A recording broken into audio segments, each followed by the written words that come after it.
Welcome to the show where we share the stories of the many who intersect with our healthcare system but are rarely heard from. My name is Kevin Poe, founder and editor of Kevin MD. Today in the show, we have Bonnie Koo. She is a dermatologist and she is the founder of Wealthy Mom MD. And she wrote the Kevin MD article, Why Women Physicians Should Take Control of Their Finances. Bonnie, welcome to the show. Thank you so much for having me. I'm super excited to finally meet you. We'll get into your article in a little bit, but first off, can you share your story and journey to where you are today? Yeah, I guess I'll tell you the short version. So, as you know, I'm a board certified dermatologist, and people always ask, well, how did you get into money? Because some people find out that I used to work at Morgan Stanley before medical school, but that's not where I learned money. I was actually a technology person there, didn't know anything about money. But basically, when I finished residency, Kevin, I got a new job and suddenly was making a lot more money. And I knew that I didn't really understand what was going on in terms of benefits, retirement accounts. And so I finally decided to learn about it for myself. And then as I started speaking to other colleagues, it was something that many people just didn't know anything about. And so that's kind of what's piqued my interest. And then I just started helping people. And then I started a blog. Now it's a podcast. And then now I have a book. So I guess the rest is history, right? So tell me that transition from being a dermatologist into would you say, call yourself a money coach? Yeah, money coach. Perfect. Yeah, so it wasn't something on purpose. It was basically I was spending a lot of time helping other physicians with money questions. And I was starting to make money as a money coach. But I never had this plan like, oh, I'm going to quit dermatology or quit medicine. But the pandemic kind of changed things for a lot of us, as you know. And I actually had switched from full-time dermatology to locums work. And my last locums gig was actually in Hawaii for 3 months. And it ended the last week of February 2020. And we know what happened a few weeks after that, right? That's when the global pandemic was declared. And so I actually couldn't get a job, Kevin. The plan was to move back to New Jersey, where I am now, find something local, part-time, 2 or 3 days a week, and continue working on my business. But I couldn't get a job. And so I said, okay, I'll just work on my business. Obviously, jobs came back or dermatology offices started opening up again. And I didn't, and this was pre-vaccine. And, honestly, Kevin, I was like, I don't need to see patients for money right now. And if I don't need to expose myself, I just thought, nah, that's basically what happened. Now I'm fully vaccinated and all that good stuff. And I've thought about whether I'll go back or not, and I haven't made a final decision. But I think what's great about medicine, Kevin, is we have so many opportunities and different ways to practice. We don't have to practice traditionally if we don't want to. How hard was it for you to leave clinical medicine? I get this question asked a lot because I talk to a lot of physician entrepreneurs who are looking to make that transition. They always ask me that question. I find that many physicians have a hard time with that. I personally didn't, but I also just felt like, well, I couldn't work anyway because of the pandemic. And so in some ways I felt like the decision was made for me. But then when it opened up again, I didn't really miss it, so to speak. So I never felt guilty or bad about it. Maybe at times I feel it's not even so much guilt, Kevin. It's more like I know I have a very specific skill set that's very valuable. Being able to detect skin cancer, I was primarily a medical dermatologist. But like I said, there's so many ways to practice medicine. I can go back and do volunteer work, for residency programs. I can do locums to keep up my skill set because, I think at least once a year I might do something like that just to make sure I don't forget, right? Mm-hmm. All right, let's transition into the Kevin MD article that you wrote. It's titled, Why Women Physicians Should Take Control of Their Finances. Now, for those who didn't get a chance to read your article, can you just walk my audience through it and share the story of why you decided to write it? Yeah, so obviously I'm very passionate about financial education specifically for women. And I think women physicians, like obviously we make a lot of money. We tend to be the breadwinners of our families. And women in general tend to end up being the person who takes care of their aging parents. Now this can be, depending on your culture and things like that.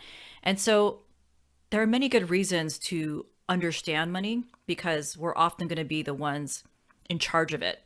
And it's funny, and in terms of statistics, in terms of heterosexual couples, the man usually takes care of the money. But among female physicians, I find that it tends to actually be usually the woman who takes care of it because the women tend to be breadwinners. And so it's kind of like, well, I think it's just really important to understand where money is going because I think all doctors, and I'm sure you've heard this over and over again, we want to have choices. People throw around the word financial freedom, but I think we Hmm. just want choices. We don't want someone to tell us how to practice medicine.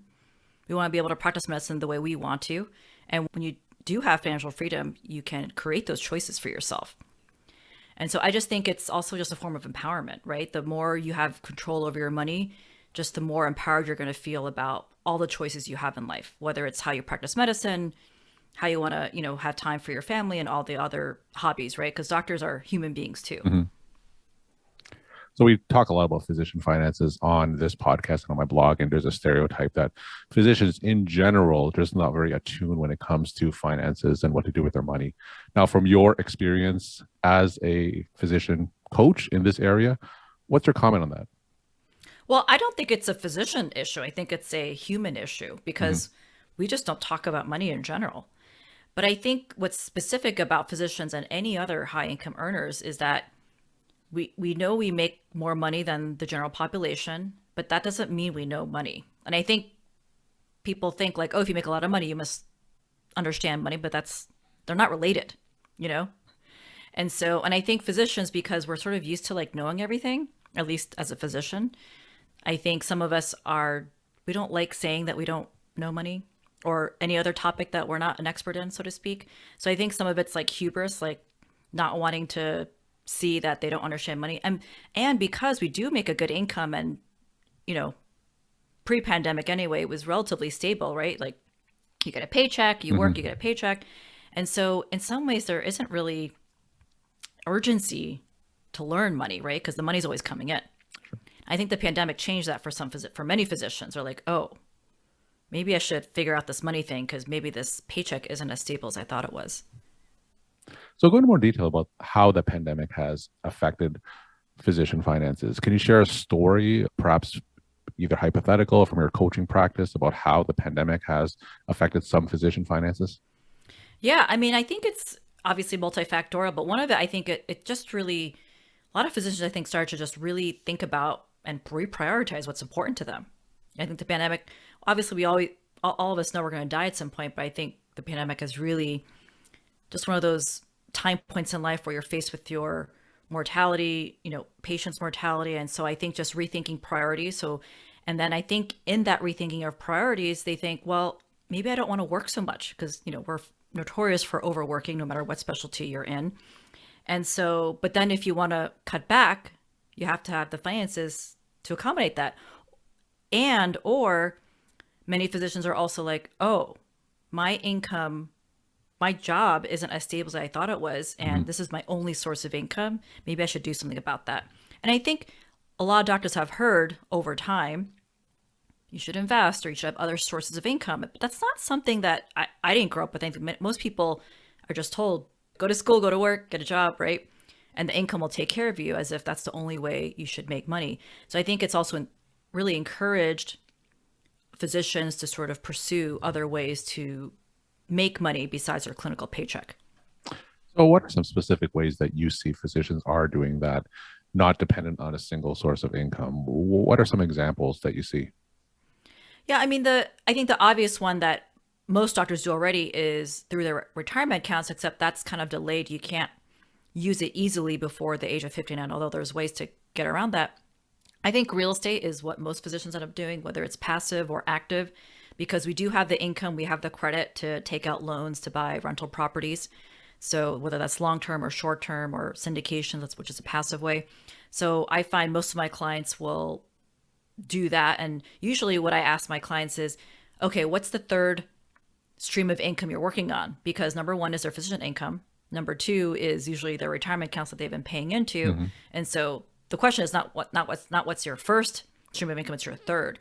And so for most people, real estate is a natural thing. But a lot of physicians also start businesses. That includes starting their own practice. That includes just other ways of using their medical degree, right? Because seeing patients is just one way to use the expertise in our brains.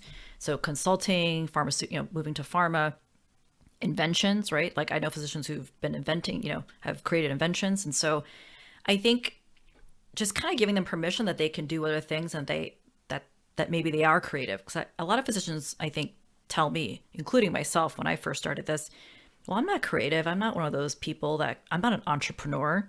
That's just a, truly a limiting belief. And so as I work with my clients when I had a one-on-one practice, I think everyone has dreams that they've kind of like forgotten about. You get into the grind of medicine. So I think the pandemic has been a great way for people to pause and sort of figure out what they want to do with themselves. Now, what kind of resources can you recommend? Because a lot of physicians, they pretty much just do medicine for decades and decades, and that's really all they know. Now, like you said, a lot of physicians, they want to branch outside of clinical medicine, but they just don't know what else to do or where to go. What kind of resources do you recommend for that? Yeah, I mean, so that goes from free to paid resources. But the good news is because of social media and Facebook groups, there are Facebook groups where there are physicians who are thinking outside the box, non-clinical. There's a group on non-clinical careers.